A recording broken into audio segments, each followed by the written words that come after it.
Magandang umaga, Caps! Welcome po sa ating Day 3 ng Devo Series with me, Ate Angel. Pero bago po tayo magsimula, manalangin muna tayo.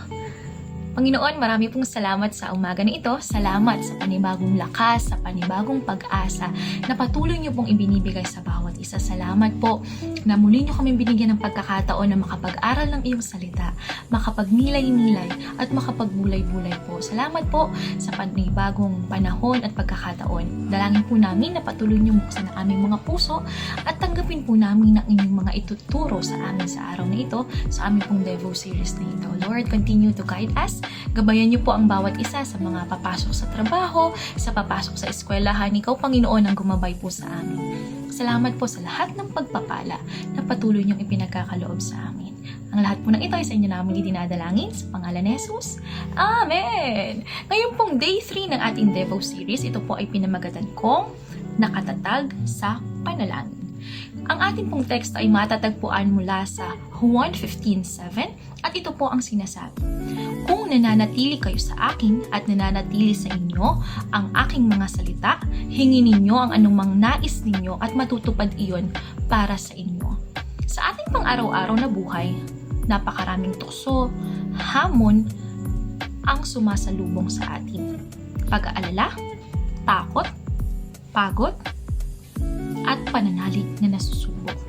Ngunit, sa gitna ng lahat ng ito, may isang dakilang paanyaya po ang Diyos para sa atin. Ano po ito? Manatili sa Kanya sa pamamagitan ng pananalangin.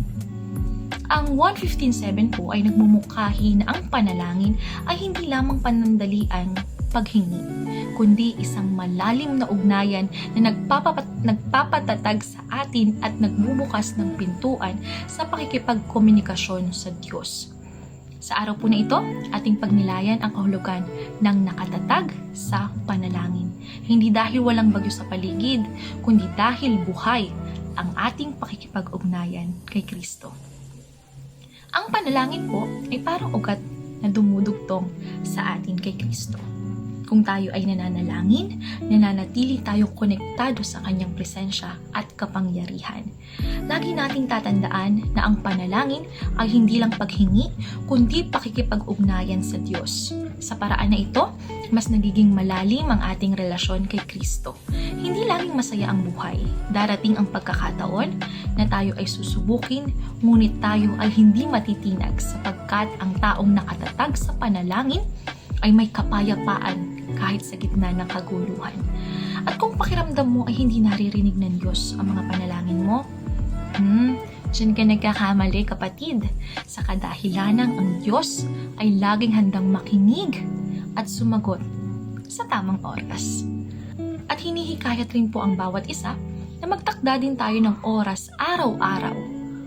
Take note, araw-araw para sa personal na pananalangin.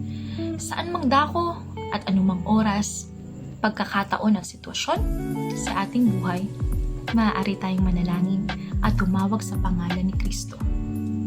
Simulan natin sa pasasalamat ang ating pananalangin. Humingi rin tayo ng tawad sa mga kasalanang patuloy pa rin nating nagagawa. At pagkatapos, pwede mo nang ilapit sa Diyos ang iyong mga kahilingan. Sa bawat araw na ating itinataguyod ang regular na pakikipagkomunikasyon sa Kanya, mas lalong lumalalim ang ating ugat kay Kristo at mas lumalago ang ating pananampalataya kahit sa gitna ng unos at dilim.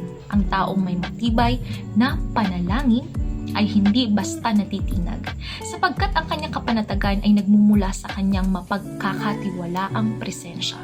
Naway maging simula po ito ng isang mas buhay at makahulugang buhay panalangin sa inyo.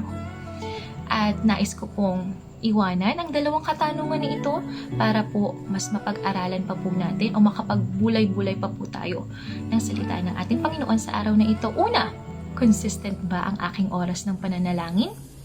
At ang pangalawa naman po, ano ang maaari kong baguhin upang mas maging buhay at makabuluhan ang aking prayer life?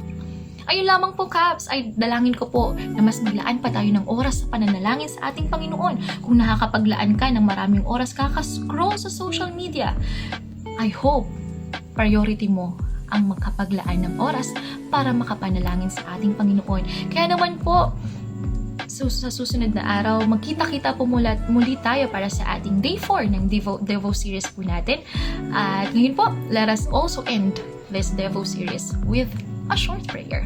Panginoon, marami pong salamat sa pagpapaalala na dapat kami ay maglaan ng oras ng aming pananalangin. Lord, prayer is our communication with you. Mas lalalim pa po ang aming pakikipag-ugnayan sa inyo kung kami po ay consistent na maglalaan ng oras upang makapanalangin at makapag-aral ng iyong salita. Lord, put it into our hearts and minds that you are our priority above all else. For without you, we are nothing. For without prayer life, Lord, our spiritual connection with you will not be sustained. We thank you, Lord, for all the thanks and sacrifices that you have done on that cross of Calvary. Lord, help us na maging consistent po sa aming prayer life with you. Lord, it's hard, but with you, nothing is impossible. We thank you. We glorify your name. In Jesus' mighty name we pray. Amen. Kaya naman, Caps, don't forget that always priority our prayer life. Kaya naman, tara, level tayo! Hanggang sa susunod na devotional series. Goodbye and God bless you, everyone!